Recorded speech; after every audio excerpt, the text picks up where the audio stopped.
welcome back to the channel. Before we start today's story, tell me in the comments where are you watching from and what time is it right now. I want to see where the bravest viewers come from. My name is Cole. I live in North Carolina and volunteer with the County Search and Rescue SAR team on weekends. I'm not a police officer nor a firefighter. We train in navigation, first aid, and trail sweeping.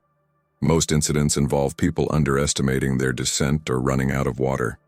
What happened in Linville Gorge was different. That was in October 2021. Anyone familiar with the area knows. Gorge, it's beautiful and treacherous. You can easily get down, but getting out is always worse. One Thursday night around 10 p.m., the pager went off, warning of an overdue hiker who had left early to make the detour across the river and hadn't returned.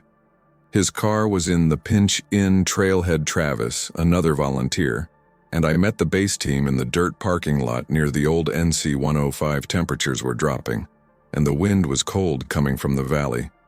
The plan was to divide the teams into lines on the edge of the ridge, with another team descending a spur to check water points. We left at 11:40 p.m. I was with a Petzl Simple, with a backup flashlight in his pocket, 3 chem lights, a local VHF radio, and a printed map in a Ziploc bag. Travis carried an orange whistle and the first aid kit. The idea was to call back on the radio every 15 minutes. Anyone who walks there at night knows that the sound rises from the river like someone cooking rocks. It's just the wind blowing, but it's deceiving. First strange detail, smell. Not from a dead animal. It was a sickly sweet taste laced with iron, the kind you get when your gums bleed and you swallow. It came in a burst, disappeared and returned a few minutes later out of nowhere. I mentioned it to Travis. He just said, "There must be a carcass nearby," and we continued on. After almost an hour, we passed an old camp clearing, half-beaten ground, and saw footprints more recent towards the viewpoint. Different soles from mine and Travis's. They looked like Nike sneakers running shoes, almost smooth soles and slightly turned inward as if the person were stepping with their feet in an X. I remembered the warning. The missing hiker was a man, early 30s, black t-shirt, blue backpack. The footprints were small. I mentioned this over the radio and the coordinator asked us to just follow, without speculating. A fog rose from the valley in one fell swoop. The beam of my flashlight turned into a dust tube. The radio began to drizzle more. In one of those squalls, we heard a broken, "Co Lee, will you copy me?" I answered. Silence. My radio antenna was steady. I tested the whistle. 3 blasts.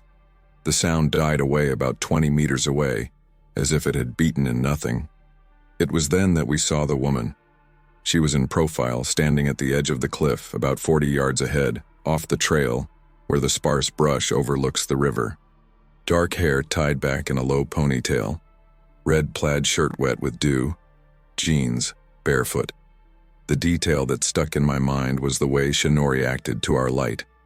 I shone the flashlight on her chest, and she didn't raise her hand to shade her face, didn't turn, didn't blink. Nothing. It seemed looking to a point within the valley completely still. I said, "Hey, are you okay?" Travis did too. She took a step back, into the void. My body went by itself. I ran and yelled, "Stop!" And inside my head I had already seen myself grabbing someone by the backpack. Only Sheno fell. She disappeared from the edge like fog swallowing fog, I swear. There was no sound of loose rock, no screams. Nothing. I stood there, shoulders heaving, flashlight shaking. Travis came up beside me, cursed me, "Are you crazy?" and stuck the hiking pole into the ground to test the edge. Solid ground, no false slab. We went down 2 meters, enough to see the shelf below. There was no one there. The light swept the wall and only caught lichen. Travis went pale, and he's not an impressionable guy. I said, "Let's mark the spot and circle around it." We marked it on the map and pulsed GPS his old Garmin, and we started a half-moon sweep. In the middle of the scan, the smell came back, strong enough to make me gag. Burnt sugar with rust. At the same time, my radio, which was on my belt, blasted in volume alone. The knob hadn't turned.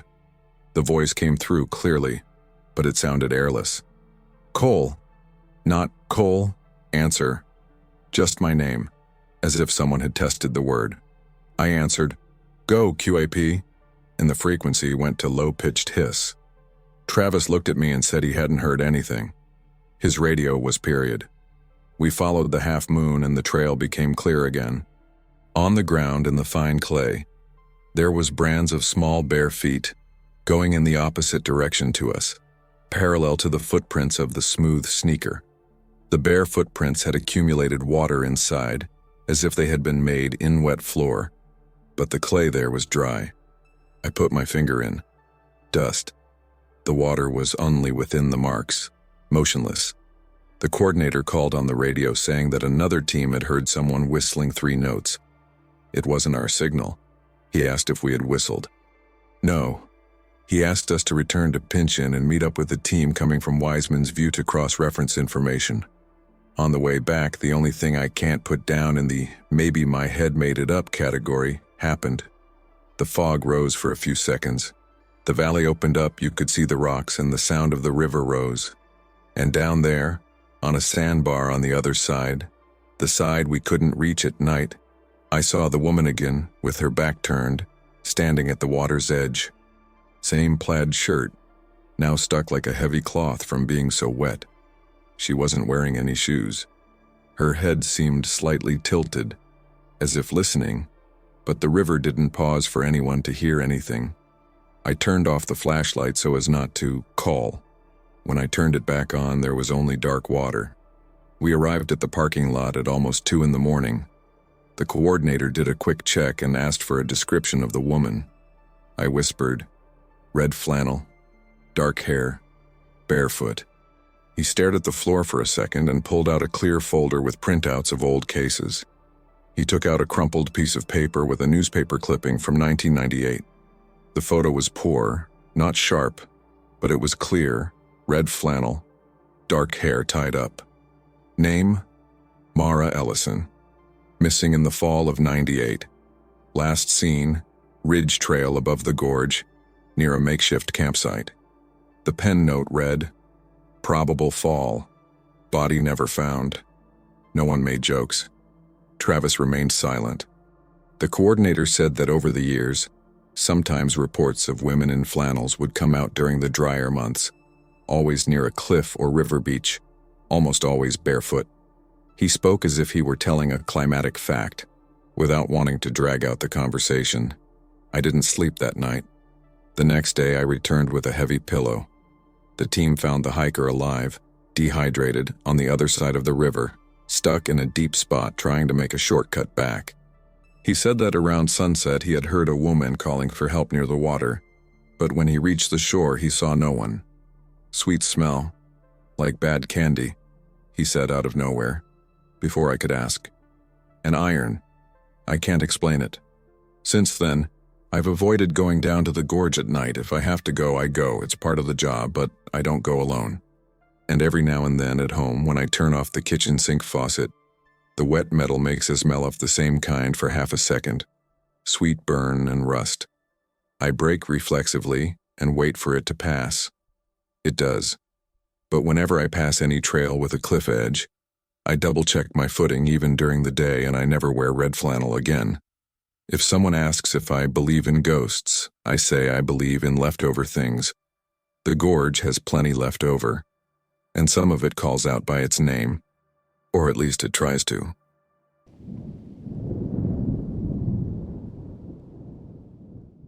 I'm not one to believe in anything. I work in power meter maintenance and spend hours driving on back roads in the Appalachians. What happened was in November 2019 between Harlan and Benham in the east of the Kentucky, near the border with Virginia. I had 3 services that day and wanted to finish before dark because there, after 5:30, the fog descends like a wet blanket. I left Harlan by KY 38. The GPS lost signal twice, which is normal in the hollows. When I finished the second house, the client asked me to look at her father's meter, up there on the curve. It wasn't on my OS, but it was a 2-minute service change. and she insisted he was a widower and didn't have a heater. The sun was already beating down behind the hill. I went. The narrow road climbed a single lane with wooden houses spaced apart, backyards with pickup trucks propped up on stumps. I passed Asmal Cemetery on the right, crooked crosses, faded plastic flowers held together with wire. I made a mental note of the return.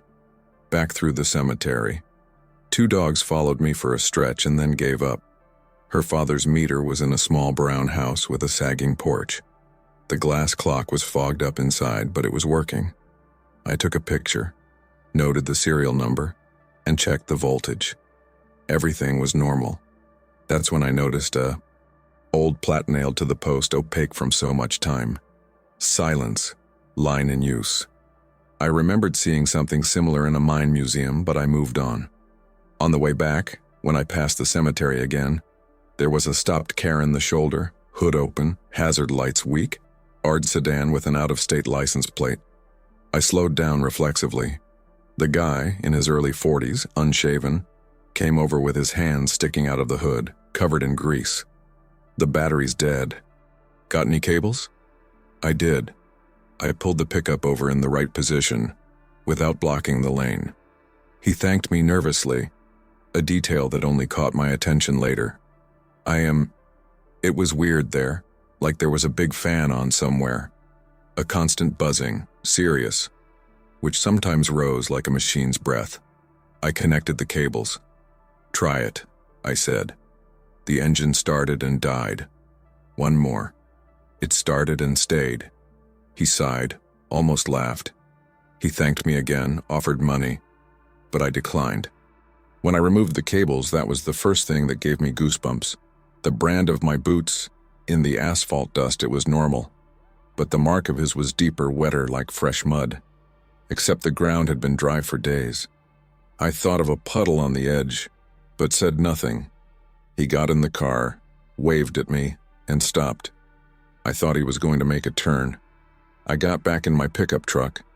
That's when the VHF radio that I used to talk to the base, because cell phones are just decorations there, hissed on the panel, even on the channel no one uses. A crackle, then a voice, very close from the microphone, with that small room echo. Line in use. Silence. I looked at the radio, then at the guy in the sedan. He was staring straight ahead, hard. His turn signal flashed in his face. I would have thought it was a trucker's joke, but it wasn't a trucker's frequency. It was our internal frequency. Closed. I turned the radio off and on. Hissing. Silence. The red sedan drove slowly past me, down the hill, and disappeared around the bend. I got in, started the engine, and stood there for a minute, trying to swallow the feeling of hearing someone inside my cabin. At the foot of the hill, there is a lighter stretch of asphalt. Recent repair. When I passed by, the second detail came to mind that immediately froze me. A whole track from the shoulder was darkened because of black powder. It wasn't dirt. It was like when someone sweeps coal dust and it sticks to everything. And it had boot marks in that dust. 2 rows going from the shoulder to the embankment. A flawless sequence, without a slip, without a turn signal. I left, looking at my watch and repeating, "It's not my problem." At the temporary office in Benham, 2 other technicians and I would usually wrap up the day's work orders and deliver photos over Wi-Fi. The coordinator, Jeanette, saw my face and asked. I told her without drama. The car was stopped, the radio was acting funny. Coal dust was on the shoulder. She immediately became serious. She said, "There is old mine entrance near that cemetery. People say they hairpin even today when the wind is from the right side, not later than at night." I laughed because laughing was easier. I slept in a little inn in Lynch, thin walls, musty smell. At 1:23 a.m. I woke up with the radio hissing again. Even off, I sat on the bed staring at the pickup's dashboard through the bedroom window, the streetlight hitting the windshield. The hissing stopped, and the same voice as before. Clear, no static. He spoke within in my head the way we know it's some neighbor with a loud TV. But there was no TV. Silence. Line in use. I thought of anxiety, of dreams. I put on my shirt and went downstairs. The street was empty. The fog was low. I approached the pickup. The radio was on. No energy. I had taken thief use. I do this when I leave my car on the street. I touched the warm device. The dashboard was off. My reflection in the glass looked like someone else's. The next day I tried to solve everything with procedure. I returned to the client's father's house with the OS in hand to see the name of the actual owner. I don't like to leave anything hanging. The brown house with the fallen porch was closed with new boards and an orange X-spray on the meter. Cut signal by default made a long time ago. I knocked on the house next door. A lady opened it a crack. I told her about her daughter's request for the heater, that I just wanted to check if everything was okay. She replied without hesitation. No one has lived there since 2007. The old man, Earl, died when the number 14 closed. His daughter got married and went to Ohio. People come to cut grass when the city tells them to. Who sent you there? I walked back to the car slowly. I didn't even try to answer. The lady closed the door with that soft house noise. I started the pickup and drove to the cemetery. I parked outside. Same place as yesterday. The wind was Shiro. And me, I heard.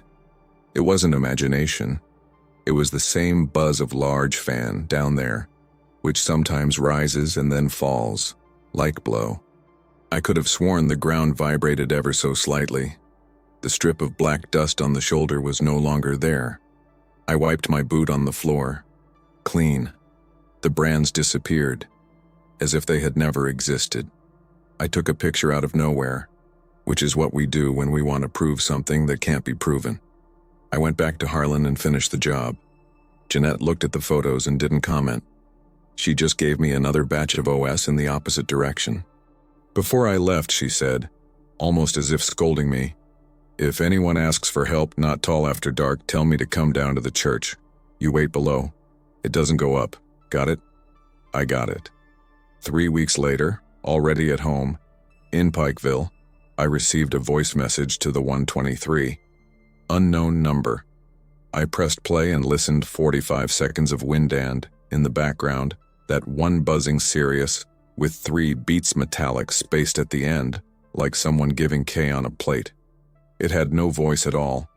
I emailed it to Jeanette. She just replied, "Delete it." I deleted it, but the time stayed in my head. 3 was the official time, recorded in plate from Benham's school, which is now a museum. Explosion number 14, 1:23 a.m. I didn't remember of that. I saw it by chance months later, when I came back to pick up a new team and we stopped for lunch. I stared at the sign while the boys took a picture of a model. I didn't tell them. I still drive around there. I've never gone up that little road again. If someone needs help at night, I point to the light from the church below and I'll wait there. Radio off. When the wind blows from the right side sometimes in the silence of the car, I think that I hear the fan again. My rule now is simple. If the place already has its own sound, I don't invent my own on top of it. I can't explain it. I don't need to either. I only know what I saw, what I heard, and what Tui won't do it again.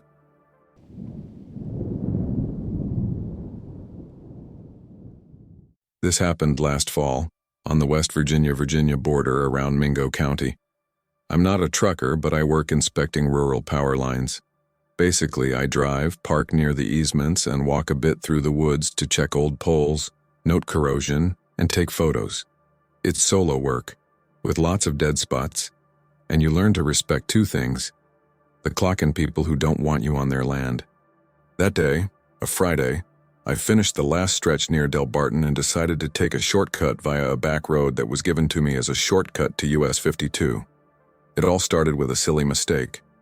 I took one extra turn at Spruce Fork and turned onto a gravel road that the GPS recognized, but no name on the plate. It was late afternoon, low light, leaves falling, the kind of beautiful scenery that distracts you. About 3 kilometers ahead, a blue pickup truck appeared, parked on the dirt shoulder, hood open, a makeshift triangle of branches behind it. A guy in a cap was leaning against the fender, looking at his phone and the road as if waiting for help. I slowed down. He waved, nothing desperate, just that, "Hey, hold on a minute" gesture. It didn't look like an ambush. The bed was empty, no tarp. My head was already tired, and I thought, I'll help. Check if the battery cable is loose, and I'll keep going. When I pulled up alongside, I rolled down my window halfway and asked if I needed anything. He said, "Battery's dead. Do you have a cable?" His accent was local and thick. I said yes, and parked a little further ahead, outside the curve. I got out. Just then, I heard a short whistle from the woods. 3 quick, high-pitched notes. It wasn't a bird. The guy pretended not to hear, just fiddling with his cap. The second whistle came behind me, from the roadside. 3 identical notes, as if someone were responding. I froze. It wasn't a ghost scare, it was calculation.